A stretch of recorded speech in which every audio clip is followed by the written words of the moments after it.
Hey, what's up, everybody? Tim Albrecht here, and welcome to this week's episode of the Ask a YFP CFP segment of the Your Financial Pharmacist Podcast, where we feature questions from you, the YFP community, to be answered by one of YFP Planning's fee-only certified financial planners. Before we jump into today's question, I want to give a shout out to YFP Planning's incredible team that makes this segment possible. YFP Planning offers fee-only comprehensive financial planning services that are customized to the pharmacy professional. So whether you want to optimize your investing plan, pay off student loans, or simply build a solid financial plan, YFP Planning will help get your income working for you rather than the other way around. You can learn more by visiting yfpplanning.com. Again, that's yfpplanning.com.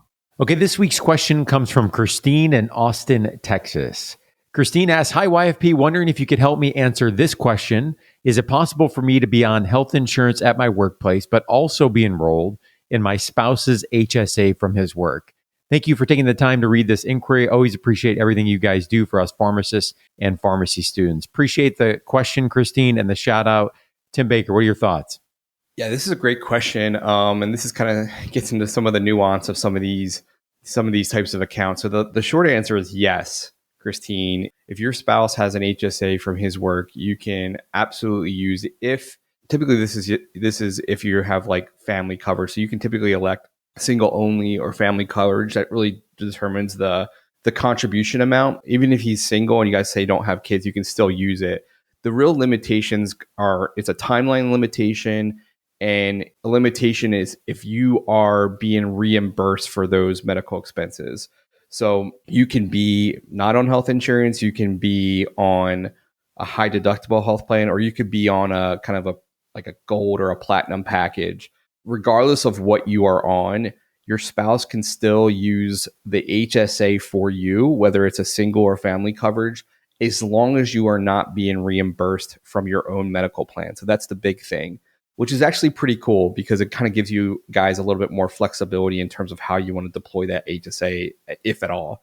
So the other big thing, and I'm trying to figure out I guess a statement, but the other big thing is that you have to be married for you to use it. And technically you can't use any of the dollars that he amassed in the HSA before marriage. So let's see, we're in 2021. Let's say that you guys got married in 2019 and he had $5,000 in his HSA prior. Technically, you can't use that $5,000. You would have to basically use whatever the growth of the HSA account is above and beyond that. Now, I have no idea how they actually track that because I think, you have kind of commingled funds before and after marriage. Mm-hmm. But that's really the going rules is that as long as you are not being reimbursed from your medical plan, whether it's a high deductible plan or not, you can use the HSA that is his for your medical expenses, for your qualified medical expenses. And then just, the timeline in the sand of, using the dollars that were in the HSA post marriage. So as that HSA grows, you can use the dollars for your own qualified medical expenses.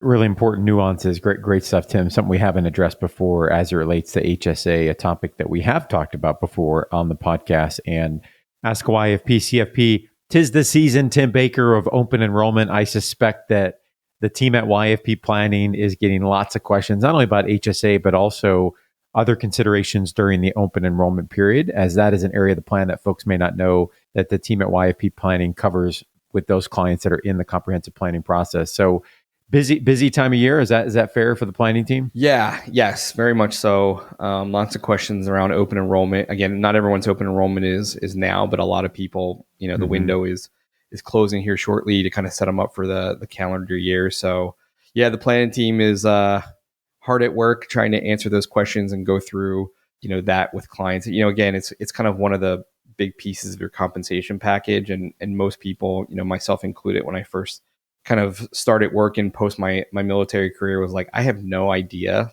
what's in this benefits package and what to elect in and out of. And I would say more often than not, people are not necessarily, our clients are not necessarily in the right stuff. So that's kind of where we come in and look at that window of time that we have and elect the best things. So you're maximizing, the benefits and maximizing like what's, being taken out of your paycheck or not. So yeah, really important. So yeah, I think, just to kind of put a bow on the HSA question again, Tim, is like, I think goes back, especially with the marriage stuff, is just to keep really good records and just make sure you have that paper trail. But yeah, things are crazy right now, which is good.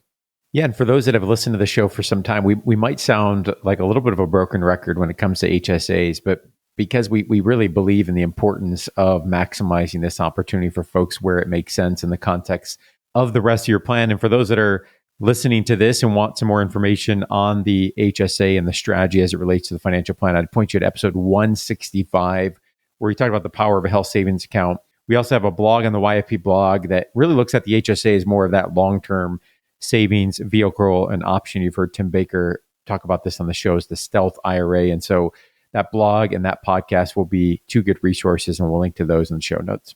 Thanks again for listening to this week's episode of the Ask a YFP CFP segment of the Your Financial Pharmacist Podcast.